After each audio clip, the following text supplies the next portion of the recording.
नमस्कार, गणेश ब्लॉग्स मध्ये आपलं स्वागत आहे. तर आज आपण पाहणार आहोत लाडकी बहीण योजना याच्याबद्दल सविस्तर माहिती का पाहिजे आहे. मार्च आणि एप्रिलचा जो हप्ता आहे महिलांचा, तो काही महिलांचा आलेला आहे, तर बऱ्यापैकी महिलांचा हा हप्ता आलेला नाहीये अजूनपर्यंत. तरी बऱ्याच युट्यूबला तुम्ही व्हिडिओ पाहिले असतात, याच्यामध्ये सांगितले की आज हप्त्याना उद्या हप्त्याना, परंतु असे काही घडले नाही. बऱ्याच महिलांचे हप्ते हे अजूनही आले नाहीत. तर ते हप्ते का आले नाहीत, त्याची कारणे कोणती, आणि तो हप्ता कधीपर्यंत येईल, आणि तो हप्ता येण्यासाठी तुम्हाला कोणती प्रोसेस करायची, याच्याबद्दल आपण सविस्तर माहिती या व्हिडिओमध्ये आपण पाहणार आहोत. तर व्हिडिओला, या चॅनलवर तुम्ही प्रथम आला असाल, व्हिडिओ लाईक करा आणि चॅनलला सबस्क्राईब करायला विसरू नका. आणि तुमच्या ज्या लाडक्या बहिणी असतील त्यांच्यापर्यंत हा व्हिडिओ नक्की शेअर करा. तर ही व्हिडिओ जी तुम्हाला मी सांगणार आहे माहिती, ही ऍक्युरेट ही तुम्ही तुमच्या मोबाईलमध्ये AI वर जर सर्च केली तुम्हाला डिटेल्स येतील.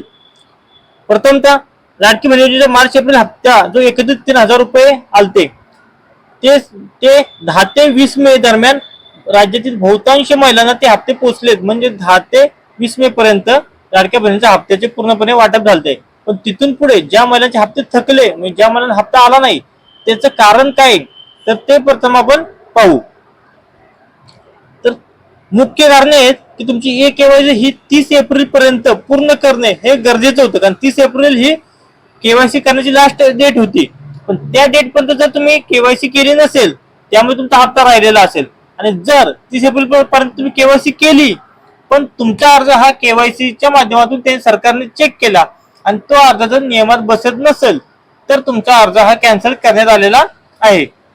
परंतु जर तुमचा अर्ज नियमात बसत असेल तरी सुद्धा तुम्हाला मार्च एप्रिलचा हप्ता आलेला नाही, तर तुम्ही काळजी करू नका, तुमचा हप्ता हा नक्कीच तुम्हाला येणार. त्यासाठी प्रोसेस काय आहे मी तुम्हाला सविस्तर सांगतो, त्यामुळे व्हिडिओ स्किप न करता शेवटपर्यंत पहा आणि व्हिडिओला नक्की लाईक करा. जे तुम्ही केवायसी केलेली आहे त्याचे आधार आणि बँक खाते लिंक नसणे, बायचान्स काही वेळा होतो तुम्हाला आधीचे हप्ते आले, परंतु ज्यावेळेस केवायसी केली त्याच्यानंतर काही त्यामध्ये तफावत आढळली, तुमच्या नावामध्ये काही मिस्टेक असेल, तर तुम्ही तुमच्या बँकेमध्ये जाऊन याची तात्काळ चौकशी करा. आणि बँकेमध्ये तुमच्या बँक अकाउंटला, जे अकाउंट तुम्ही डीबीटीच्या माध्यमातून तुमचे हप्ते ज्या बँकेमध्ये येतात, ते बँक अकाउंटमध्ये डीबीटी ऍक्टिव्ह आहे का नाही हे चेक करा. तसेच डायरेक्ट बेनिफिट ट्रान्सफर म्हणजे डीबीटी सुरू असणे अत्यंत आवश्यक आहे. बँक खात्यात त्रुटी असल्यास पैसे जमा होत नाहीत. म्हणजेच जर काही तुमच्या बँकेमध्ये काही त्रुटी असतील, की काही वेळा असं होतं की जे डीबीटीचं जे ट्रान्झॅक्शन आहे हे तुमच्या बँकेद्वारे ऍक्टिव्ह नसतं, तर ते ऍक्टिव्ह करा तुम्ही, जेणेकरून तुमचा हप्ता व्यवस्थित येतील. ज्या महिलांचे डीबीटीच्या माध्यमातून हप्ते येण्यास काही अडचण येत असेल त्यांच्यासाठी. तसेच दुसरं कारण आहे, तुमचे अर्ज जर केवायसीच्या माध्यमातून रिजेक्ट झाले असतील, तर त्या महिलांना हप्ते हे इथून पुढे कधीच येणार नाहीत. हे त्या महिलांनी लक्षात घ्यावं. तर तुमचा अर्ज याच्यामध्ये, कारण ज्या महिलांकडे फोर व्हीलर आहे, ज्यांच्या घरामध्ये त्यांच्या मिस्टरांच्या नाव नाही की त्यांच्या नावावर, त्या महिलांचे हप्ते इथून थांबलेले आहेत. त्यामुळे त्या महिलांनी इथून पुढे हप्ते येतील अशी अपेक्षा ठेवू नये. कारण जे आहे रिअल ते रिअल आपण या व्हिडिओच्या माध्यमातून आपणापर्यंत माहिती पोहोचवत आहे. तर पैसे कधी येतील आणि पुढे काय करावे, प्रथम तुम्ही तुमच्या लाडकी बहिणीचा जो ऑफिशियल वेबसाईट आहे त्याच्यावर जाऊन तुमचं लॉग इन करून तुमच्या अर्जाचे स्टेटस चेक करा. जे ऍक्टिव्ह दाखवत आहे की काय करते, कारण तुमचा अर्ज जर अप्रुव्हल दाखवत असेल तर तुमचे पैसे थांबलेले आहेत, ते सरकारच्या माध्यमातून थांबले, ते थोड्या दिवसांनी तुमचे पैसे येतील. परंतु जर तुमचा अप्रुव्हल दाखवत नसेल ऍपमध्ये लॉग इन केल्यानंतर, तर तुम्ही समजून जा की तुमचं पूर्णपणे अर्ज हा बाद केलेला आहे, तुमचे इथून पुढले पैसे येणार नाहीत. अप्रुव्हल असेल तर ते काही अडचणीमुळे पैसे रखडले असेल ते येतील. बँकेत जाऊन दुसरा मुद्दा, डीबीटी स्टेटस ऍक्टिव्ह आहे का ते चेक करायचं आहे बँकेत जाऊन.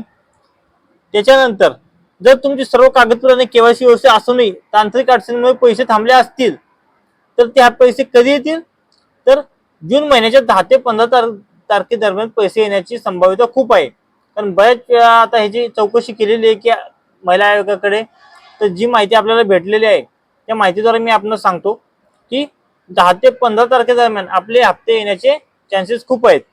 तसेच 10 ते 15 का म्हणतोय, आता मेचा हप्ता, जो मे महिना आता संपत आलेला आहे आणि मेचा हप्ता सुद्धा 10 ते 15 तारखेपर्यंत जमा होणार आहे. त्यामुळे ज्या महिलांचे हप्ते थकलेले आहेत, जो मार्च एप्रिलचा हप्ता थकला तो हप्त्याचे 3,000 आणि मेचा हप्ते 1,500 असे तुमचे 4,500 तुमच्या अकाउंटमध्ये जूनच्या 10 ते 15 जूनपर्यंत येऊ शकतात. तसेच त्यांनी दुसरी एक तारीख दिलेली आहे, म्हणजे मेच्या हप्त्याची तारीख ही 10 ते 15 जून पर्यंत दिलेली आहे.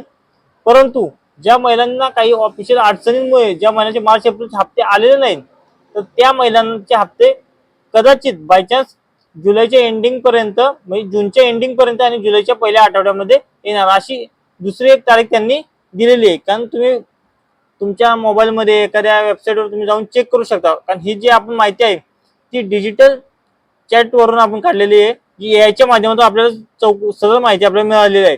ही माहिती आपण एआयच्या माध्यमातून जी आपल्याला माहिती भेटलेली आहे लाडक्या बहिणीच्या योजनेबाबत, त्यांचा हप्ता कधी येणार आहे, त्यांचे हप्ते का रिजेक्ट झालेले आहेत, त्यांच्या हप्त्यांना का अडचणी झालेल्या आहेत, जो मार्च हप्ता जमा झाला त्याच्याबद्दल ही जी माहिती आहे पूर्ण आपण एआयच्या माध्यमातून मिळवलेली आहे.